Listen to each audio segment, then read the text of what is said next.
I'm ready. In the zone. Okay, hello and welcome to the first live that we've done, actually. Hi, exciting. So I already have questions from Instagram. And I guess we wanted to do it like this because it just gives us a bit more of a chance to discuss the questions as opposed to just type in a quick answer. So next question. This is actually a question from a client, but I thought, in fact, I have two questions for Dan because I'd like to get his opinion on these two. This one's from a client and it's basically BMI and how that is indicative of health.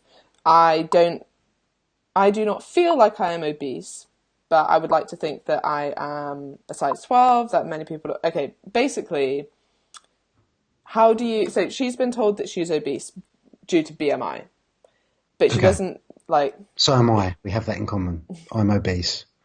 And I guess the real question is how indicative is that of health? And then I think more broadly, or what I replied to her and what I think that we should really think about when it comes to BMI and when people are told that they're obese, is that, you're not as an individual obese. Like, you have excess body fat. That doesn't mean anything in terms of who you are. So that she's saying she doesn't feel obese is a good thing to me. Like, you're not identifying as that, and you shouldn't identify it as your body fat. Isn't it? And something that's had quite a few, it has loads of negative connotations. No one wants that as a description, but that's not necessarily a personal thing. It's just a crude measure and a crude classification. So, sorry, interrupted you. Carry on. No, that's fine. So let's start with how indicative is it of health? So you've just given the example that you're actually obese. Yes, on the BMI scale. Obese. Yeah, not as a proud statement, but just on the BMI scale, because it doesn't take into account athletic populations or people that have certain health-seeking behaviour, people that take care of their health. So I think that if you're an avid gym goer, someone who exercises regularly, someone that is health aware and health conscious, I think that's a good place to start as a point of reflection, because I can't remember the date when the BMI came about. So I just think that certain people have a certain idea about what is health, and it is hugely subjective. But within that, we're all quite aware of possibly someone that is very health seeking in their day to day. They do exercise regularly, they lift weights, but possibly they're conscious about what goes in their body. And someone who's very sedentary, does nothing, does possibly have or is borderline type 2 diabetic as another separate health marker. So I think that almost an element of common sense comes with that. In that, take it for what it is. If you're a health-seeking individual that exercises regularly, you lift weights perhaps, or you're conscious about what goes in. But then if you're someone who's very sedentary, isn't particularly health-aware, possibly has some other health complaints that go with that, then that might be possibly a truer reflection. Yeah, I think if you are someone, and you'll know this yourself, and so will your doctor when they tell you, if you're someone like Dan who carries quite a lot of muscle mass and it says that your BMI is in the obese range, there's probably nothing you need to do about it. If you know you're already carrying a lot of body fat, maybe that is a time to think about doing something about it. And this is one of my clients, so she's already doing something about it, and I think she got a bit of a scare when she realised that on the scale, on this BMI chart, she is obese. And I would say, actually, that's quite a true representation. So for general population, for people who aren't carrying a lot of muscle mass, BMI is quite a good measure. Yeah, it's fobbed off as an irrelevant tool, isn't it? Yeah, and especially if you're adding like BMI and maybe waist circumference as well, or other health markers. So I think my point would be definitely you don't need to associate yourself as being obese. Like, fat is something you have, it's not something you are. And you're already doing something about it. BMI for general population is probably quite a good marker of health in some respects. You can be obese and healthy, and I'm not just talking about someone who carries a large amount of muscle mass and that's why they're heavier, but also people who are carrying quite a lot of fat and are obese because they're carrying a lot of fat. You can be this healthy obese. Now, the point that, and people sort of use that to try and prove the point that BMI isn't useful. And actually, it's such a rarity. Like, most people who are obese because they're overweight, because they're carrying a lot of body fat, aren't healthy obese. And actually, I think it's probably a bit of a ticking time bomb in that you've maybe not carried this excess body fat for a long enough time to develop some of the metabolic complications that come with being obese. And there are people who are really lucky and store most of their fat peripherally, so not around their organs, who can stay metabolically healthy and be obese. But would you be healthier losing a bit of that body fat? Yeah. And it doesn't have to be, we all talk about, like, there's quite a trend now, and maybe we could elaborate on this, Dan, of like anti-diet culture and that all dieting is bad. And I think if you come at it from a place of, oh, I'm doing this because I want to better myself, because I am carrying a little bit of excess body fat, which actually I think we don't give people enough credit for. Like, I think a lot of people are coming to dieting from that perspective, and not everyone has this awful relationship with the word diet.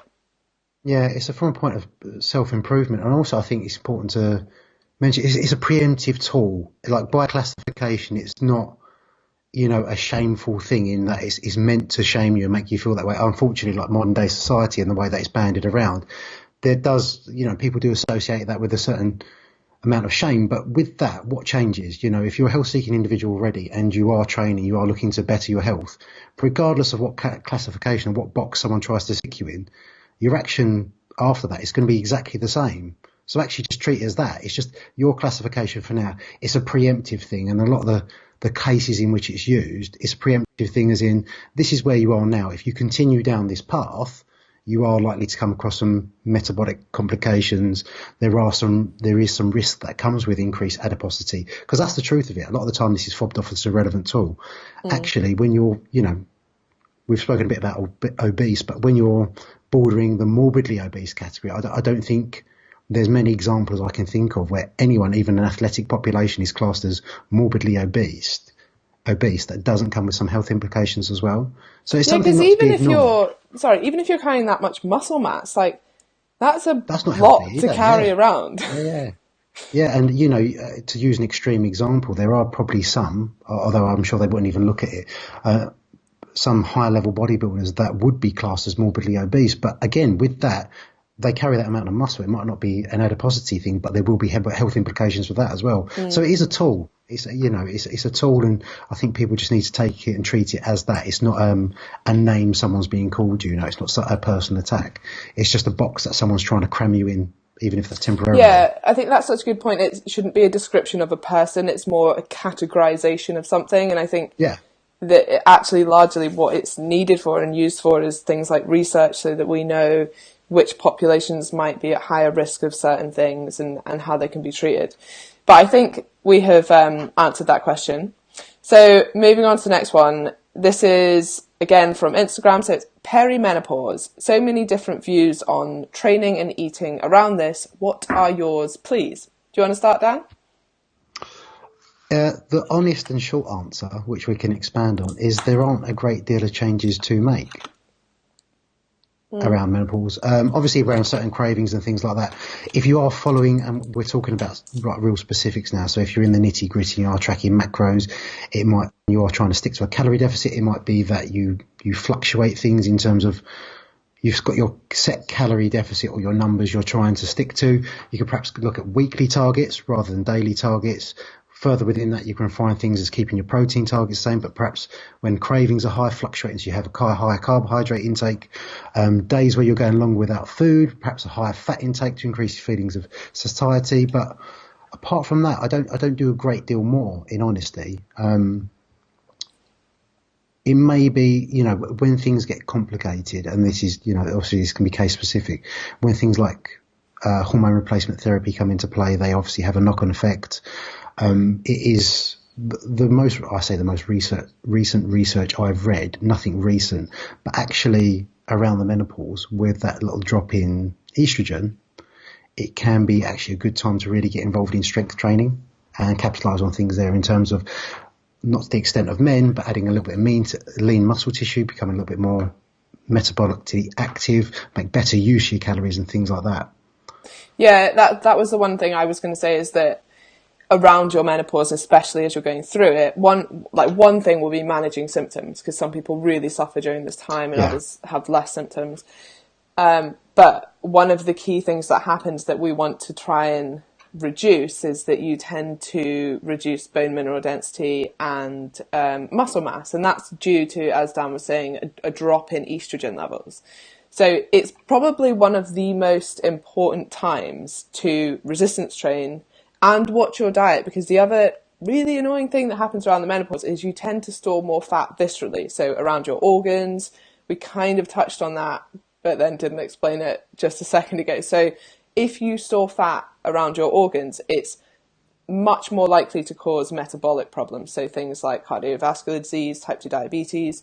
Whereas if you store it more peripherally, like, for example, bingo wings or thighs and bum on women, which tends to be where we store it, tends to be more of a pear shape, that's actually much safer than men who tend to be more of that apple shape and store more around their middle.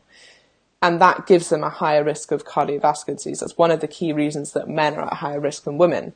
But during menopause and post-menopause, women tend to start storing more fat viscerally, so around their stomach area. And again, like that men. gives this... It's essentially how men store exactly. fat. Sorry, I interrupted you there. Yeah. No, that's it's a brilliant point. So that's something again that we want to minimize. So you wouldn't, as Dan's saying, that you wouldn't necessarily do anything different if you're already resistance training and eating well and watching your diet. But if you're not, it's a really good time to get active, stay active, try and attenuate as much bone mineral density loss and muscle loss as possible, because that's going to give you the highest quality of life as you age as well. So that, I guess that would be my main thing. And obviously it's easier said than done, because you could be going through really hard changes, like hormonal fluctuations not only mess with your body, but with your mind, and mood swings and hot flashes and all these kind of horrible things that you probably will experience. Really good point. You bring up a really good point there, Emma, because I know certainly clients that I've worked with, some breeze through the menopause, no symptoms at all. As you said, some get really severe ones. But with bone density especially, I think probably what's quite important to mention, not that I'm one for supplements, but what I consider a health supplement I think everyone should have is vitamin D. And that's often, everyone goes mad on calcium, but my understanding and the research that I've done is that often people that are classed as calcium deficient are actually vitamin D deficient, because D3 helps with the transport of calcium to the bones. So it's quite possible that you're ingesting enough calcium, but especially with our climate, probably October to March, we don't get any sunshine at all. So if you are going to supplement with something, that's definitely something to supplement with. Yeah, 100% agree. And I mean, the sun comes up here not till 8:30, and then it goes down at 4 or something. Yeah, so and even when it's out, it's grey, outside, isn't it? But you know what? It's been really nice here. Has it? Yeah. I'm still yet to visit Scotland, can you believe? I know, we need to do a Fitness Unfiltered road trip. Okay, next question. This is quite a good one. So, how do I stop being all or nothing? So that sort of on-off mentality. What's your approach with that? Because I know that that's something we probably both struggle with clients. Yeah, and someone that's come from a place of being like that, I find getting out of a perfectionist mentality is a tough one, especially if you've been conditioned to that. I think it sounds really cheesy and a really vague but step-by-step approach.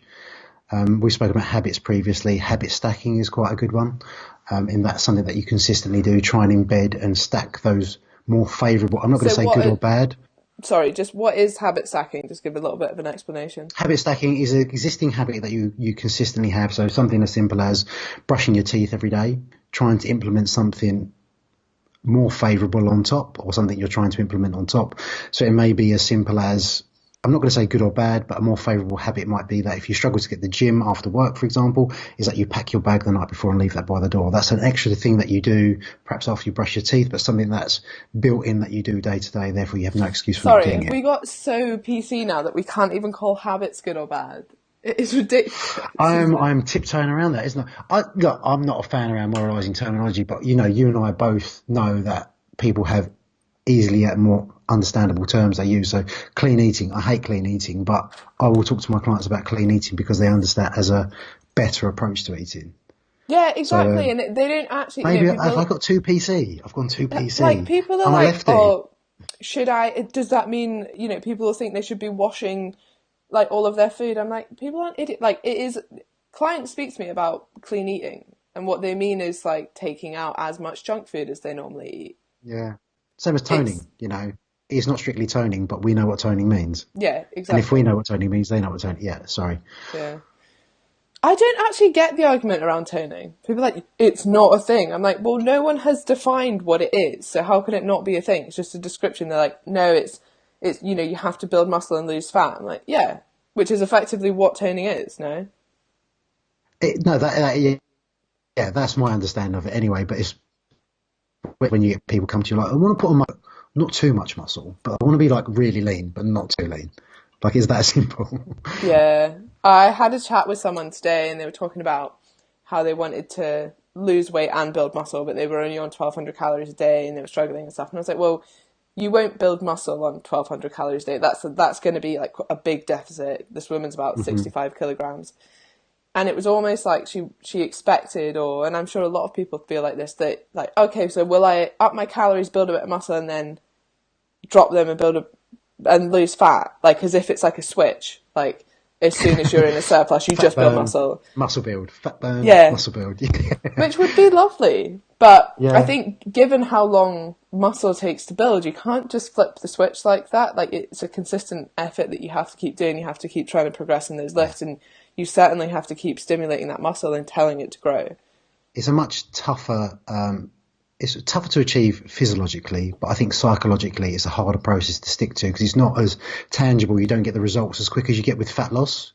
If you're consistent with your diet, you're sticking to a calorie deficit, like 2 to 3 weeks, you're going to see some visual change. Whereas with muscle building, you may not see visual change for, until actually you've lost that fat again. So you may never see it. Yeah, especially if you're not lean. Like, yeah, that's why I guess you have to use things like your performance in the gym and how much you're lifting as markers to hope that you're building muscle. Yeah. I've totally distracted from your question, haven't I? Yeah, because I was going to steal your quote. I'm going to steal your quote before you do it. You say imperfect action. Yes. Damn it. Go on. You can expand on that. It is yours. You can expand on that. Well, I don't know if I can claim it, but this is what I sort of try and promote to clients: is that imperfect action is what is going to get you results, and that being perfect for a day and then totally falling off and not being perfect for the other day, like it won't get you results, and it messes with your head, and it gives you this like, I've failed on my diet sort of mentality. I'll start again on Monday. Whereas if you work on averages, and we tend to work with clients on weekly averages, but I mean, a week is also an arbitrary measure. We're always saying a day is quite arbitrary, but a week is as well. So it's good because it sort of gives you a time limit. Otherwise, you're like, it just goes on forever. But it kind of does just go on forever. Like, you are the average of the exercise you do, the food that you eat, the stimulus you're giving to your muscles, your activity, your NEAT. So what's coming in and what's going out, that's your body fat stores are the average of your energy balance over time. Like, time as in since you were born. Like, they'll fluctuate obviously, but that's what is going to get you results, and that's what matters. And I think that, and instilling that in people and that understanding, is what tends to help people get away from this on-off mentality that they're good or they're bad. It's ditching that diet mentality as well, because I think from most people, like most diets, they have a definitive start, they have a definitive end. Yeah, but Dan, it's not a diet, it's a lifestyle. Well, I was just about to say, if it is a truly like a lifestyle change people are seeking, you do have to ditch that diet mentality. So although you're dieting by modern day standards, you're not dieting because it's just health seeking behavior. You're looking to better yourself for, beyond the aesthetics, hopefully, because a lot of the time is once you take care of what's going in and the inside, that's naturally reflected on the outside anyway. So I think if you switch mentality from just more of we've discussed this before, a self-care point of view, rather than I'm dieting, this is punishment, I have to suffer at some point. It doesn't need to be that way. But, that I also appreciate that's a simple description that's not easy to achieve. And that it does take time. Yeah, and it takes time. I think a lot of questions about mindset, people almost expect like, okay, how do I go from on-off mentality? And I'm like, it takes time and conscious effort to do that. So when you think, oh, screw it, I'll just like eat all the cookies today because I ate one, like I'm on or off, that kind of mentality, you have to check yourself and tell yourself, no, actually, it's the average that's going to matter here. Today's not going to be perfect, but that doesn't matter because I'm still making progress. And I think that takes like a lot of time and conscious effort, and then at some point it will sort of click for you, and that will become, it's almost like a mindset habit, isn't it? It's the same as trying to be positive about things. Like, people aren't innately positive. It's an effort that you have to do every day. And when you have like negative thoughts, you have to think, is that actually, should that take up my brain power and my time, or am I going to choose to be positive about this situation? Yeah. And it's embracing that as well.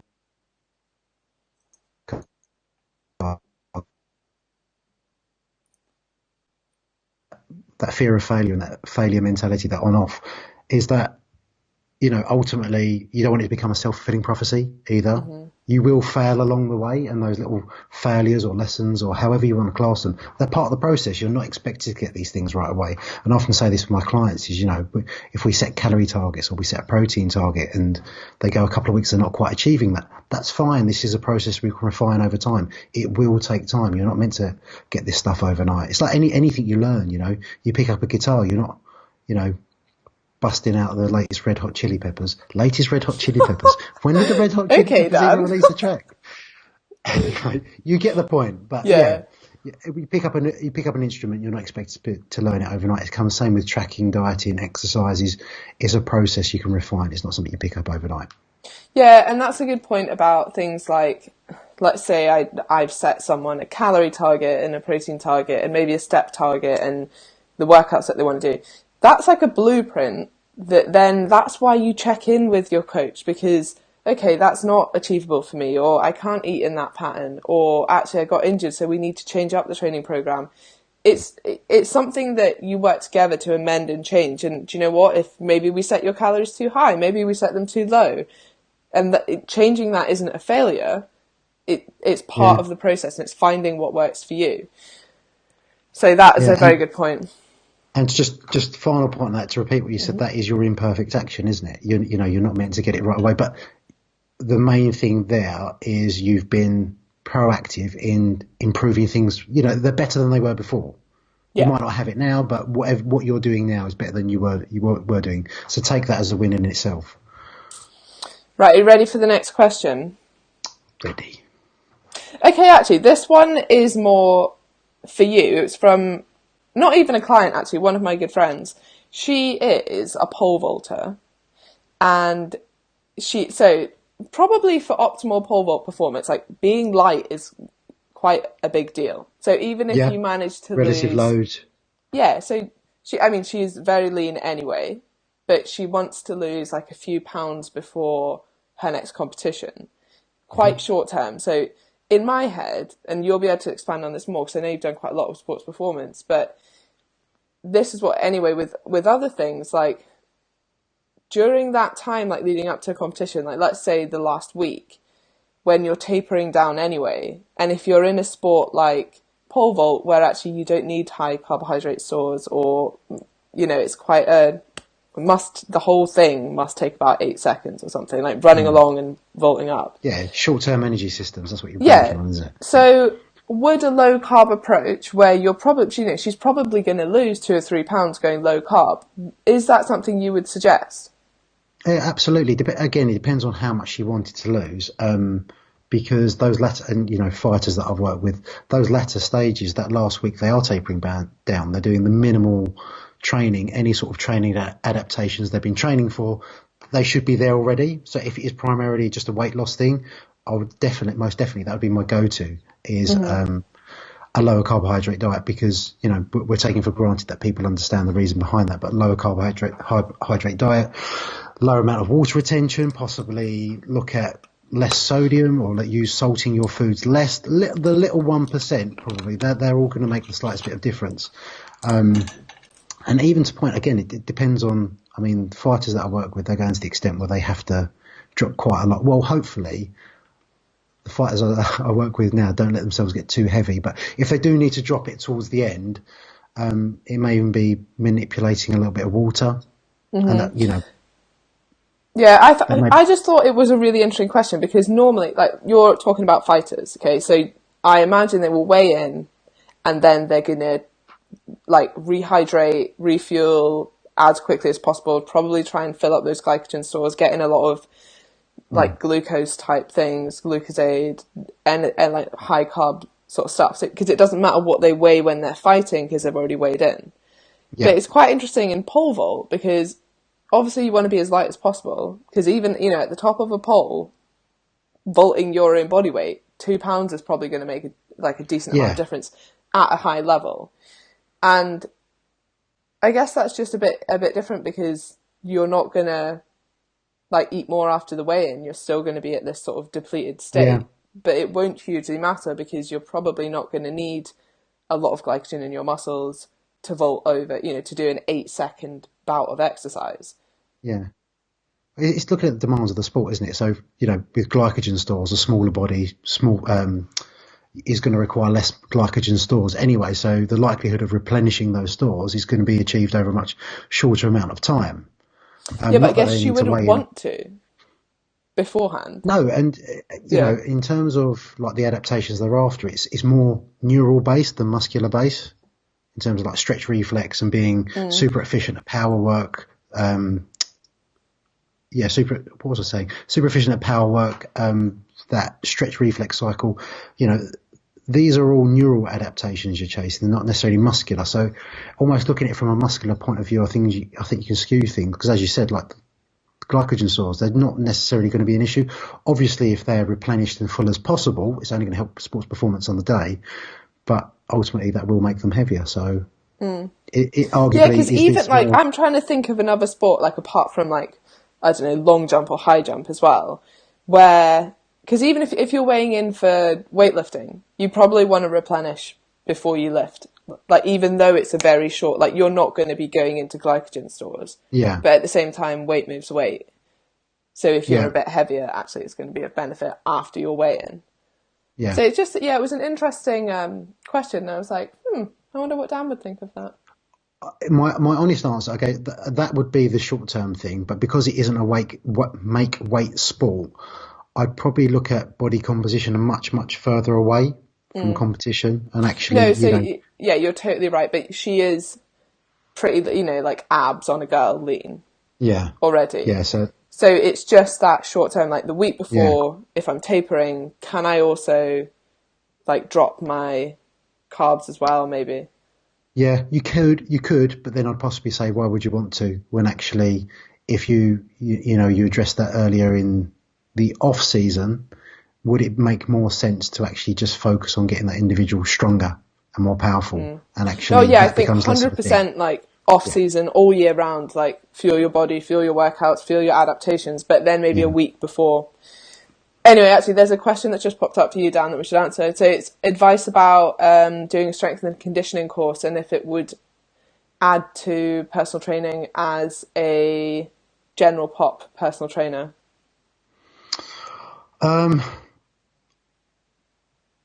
I believe it adds in terms of programming, because I think it adds probably, I mean, hopefully all, but it helps people establish more of the implementing the practicals and looking at things foundationally. Because I think people just, especially with, just use fat loss example, people looking at expenditure, so they go straight to compounds, but actually if the infrastructure of that individual isn't there, they haven't got the foundational things, you know, they've got weak glutes, or they've got tight muscles here or there, they've got imbalances.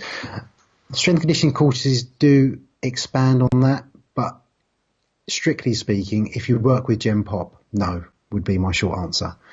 Because there's probably better courses you could do, maybe. There are, and like, even if you did a course on biomechanics, that would be, think, more useful. I did mine with the UKSCA, which I'm pleased I did, when I worked more with an athletic population. If you don't work with an athletic population, I mean, I work with a small number of athletes now, so that possibly does add to my list of skills, but it's a hell of a lot of investment of time and money if you don't intend on working with athletes. If you intend on working with athletes, and in terms of the UK standards, it is the gold standard, or something they would look for on a CV. But to put it in perspective, like it's a really hard course, right? A lot of people fail it. It's not easy. Yeah, I didn't. I did fail an element. I failed my weightlifting element first time. Second time I passed it. Yes, you'll get a case study to work with an athlete for 6. This might have changed, by the way. You'll get a case study to work with an athlete for 6 months. You'll have almost an SAQ element part of it, where you look at strength, power, speed elements. You'll get a practical assessment on that, and you get weightlifting as well. But here's the thing, with some of those skills, they are like any other skills. If you don't use them, you lose them. So although I did my weightlifting back then, I have no business teaching anyone weightlifting now, because I haven't taught anyone that skill in ages. And I hold my hands up to that, because I think that's almost the go-to for quite a few people, is that if I've done it once before, I can do it again. Oh yeah, I know. I've forgotten a hell of a lot of stuff just from not using those skills anymore, not teaching those, or the same cues of training that you'd give, and yeah, use it or lose it. So the too long didn't read. Yeah, use it or lose it. Too long I didn't read. If you intend on working with athletes, it's worth your return. The investment is worth return. If you don't bother. There are other courses out there. My honest answer. Okay, is there any passing thoughts? Because I'm just aware we've now done like almost 40 minutes. That's flown by. I know. Isn't it? I really enjoyed that. Good time. I haven't checked my phone, in honesty, to check if any more have come through. Do you want me to do that quickly? Yeah, go ahead. Or we can always schedule another one for another time. Yeah, if it's popular, we can do it. If people actually, listen to it. So someone asked me a question, which I was going to avoid, but I'll just answer it. Basically, was this one you avoided at the start? No, it was just one I couldn't read. It was, have you drastically had to reduce your calories due to your injuries / like less calories out? So if anyone doesn't know, then you've not been listening. But I have 3 slip discs in my back. So I've been struggling to even walk for some weeks. So I'm walking at the moment, which is all good. Also, you can't see, but I have a standing desk now. Oh, no, I can't see that. I did wonder why you weren't dancing around, though. Yeah, this is why it's so high. It's excellent. Yeah, anyway, have I had to drastically reduce my calories, and have I struggled to do that? And the answer is yes, I would have had to do that if I hadn't put on weight. But what I've basically done is... this whole super efficient body of yours. Yeah, eaten the same amount, but not moved. And then surprisingly, I've put on body fat. But do you know what? I was extremely lean when I hurt my back, or around that time. So putting on some body fat was probably a good thing. I've maybe gone slightly over what I would have wanted, but now I know how to cut it back if I want, and I probably will start doing that now that I can move a lot more. But do you know what? In some ways it has been really hard, not just from like mentally really tough because I'm normally an active person, but physically as well, because I've always dieted, I wouldn't say on high calories, but on higher than I would have had to had I not already been an active person, obviously. So a lot of the deficit I create is usually from energy expenditure, so training and just walking places, neat kind of thing. So yeah, if I was trying to maintain the same body composition, which would have been impossible because I'm not lifting weights, but it would have been a hell of a lot harder. And, being injured is a hard balance, because you want to give your body as much nutrients as possible to try and fix whatever injury it is. But yet you can't move as much and you can't train as much. And it is a hard balance. And you probably, if you're lean, you might put on a little body fat, but I think that's probably beneficial to the recovery process. And also, that once you're fixed, you can simply lose that body fat, because body fat is something we have, not something that we are. I like that. But yeah, psychologically as well, I think probably, is that right in saying? Like for example, if you were trying to maintain that level of leanness that you had and compensating your intake with how much you used to exercise, that's a pretty miserable existence. Not being able to train, not being able to eat, not being able to well, there's so many factors. Like that brings up I've not been training as much. I mean, I'm getting there a little bit now, but that gives me much more time in the evening to eat.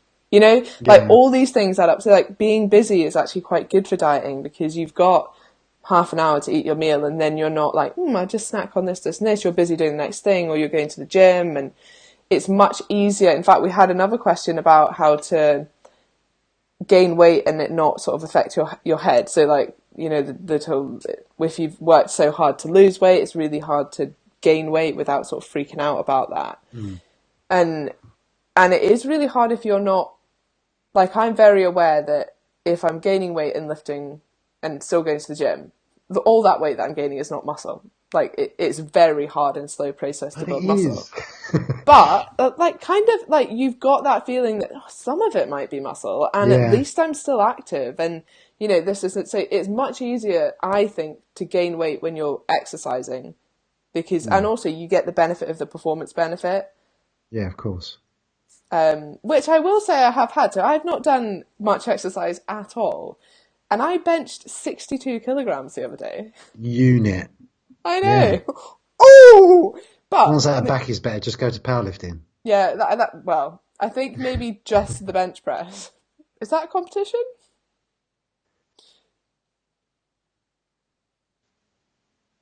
Sorry, you just paused. Maybe don't. I don't know. I said you can do you can do bench only comps, but anyway. Yeah, probably not going to do that anyway, but yeah. Do you have any so to finish off, do you have any sort of tips or things that you found that helped you or your clients when, you know, weight gain, maybe after weight loss, is what's going to be best for them, or what the next goal is? Yeah, as you said, just setting some other tangible targets. So performance goals, I find, is number one. Definitely, it's not the majority of my clients. I do encourage them to keep some sort of logbook to track things anyway. But I think specifically when they're coming out the back of a diet, and you have been, if it's an aesthetic goal, it's a weird thing that we've discussed before. It's acceptable to get worse as you get leaner. And it's almost celebrated. So with all that extra fuel going in, if you're celebrating those small wins on the way back up the other end, whether that's 0.5 kilo increase week on week, whether that's a couple of extra reps, giving some sort of other tangibles aside from the scale weight or the visuals, because you're not going to see those necessarily straight away, I think that's a good place to start. Yeah, I think so. And I think also being realistic that, you know, staying excessively lean isn't a good thing, but then also there's this whole, I think if you've got really lean, it's like, oh well, then you have to put on loads of weight again, that like all or nothing. Like, I'll either be really lean or I'm bulking and I'll be uncomfortably, you know, carrying a lot of body fat. And there's a huge, or not huge, but there's like a sweet spot in between where, you know, you're not excessively lean, you can function normally and well, and you've got a bit of a balance with social life, and you've got enough calories that you can have a social life, but you're not uncomfortably overweight. And I think with what I found with clients is just doing it slowly, like going to maintenance for a few weeks, maybe even a few months, and then slowly increasing that. There's no rush to gain weight. As you said, that sweet spot as well, because the ironic thing is the leaner you are, the more compromised your position in terms of gaining muscle. It's just not going to happen if you're in a deficit for a prolonged period. But also the other end of the scale is the more body fat you carry, your body then again becomes less efficient at adding lean muscle tissue. So that sweet spot, that bit in between, all the associated hormones and everything should be back up and running, depending on how far you've taken that getting lean process.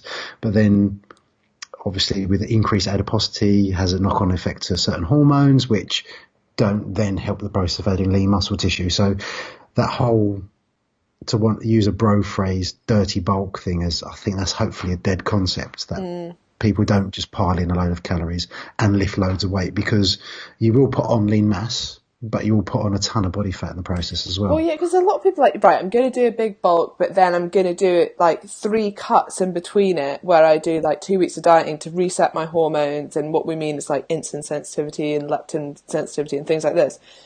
And you're like, well, why don't you just stay like relatively lean? But people don't like middle. They're like, no, extremes. I'd rather just go like eat as much as I can for 6 weeks, diet for 2 weeks, eat as much as I can.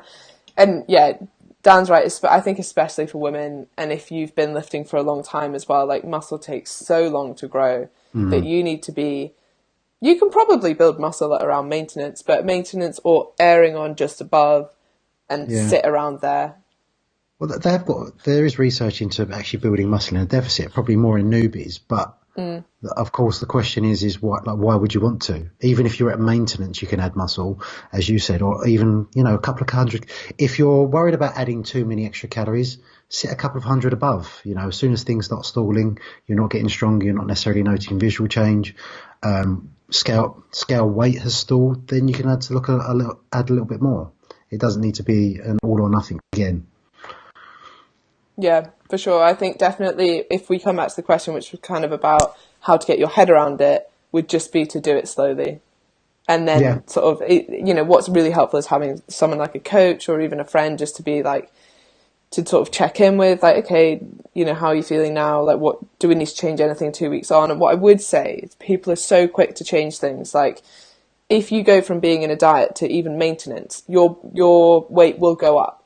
And that's not necessarily because you're in a surplus of calories, but it's because you're eating more food volume, maybe your glycogen stores are more full, like all of these little factors. So the scale weight will go up slightly, and then it will sort of stagnate there. But people are like, oh my God, I've put on too much. I'm going to cut my calories again. And what I would say is leave it so if you're being consistent, at least 2 weeks before you change anything. And that's probably even a bit short. But I know people won't do much longer. Yeah.